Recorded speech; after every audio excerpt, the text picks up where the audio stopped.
สวั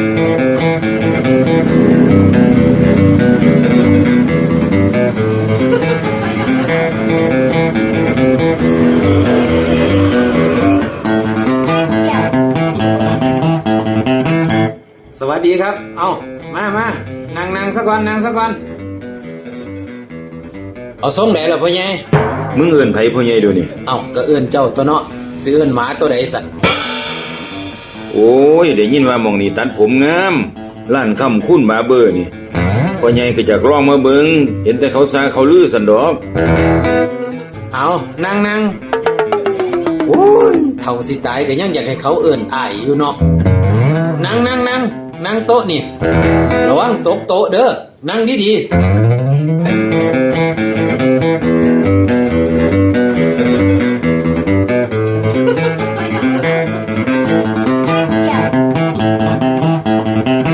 เอาเรียบร้อยโอ้เป็นไปได้ยังไงนี่ปาดรอคักรอเนี่ย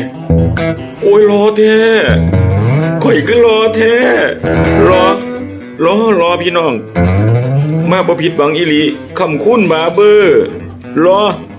ไปกันเด้อ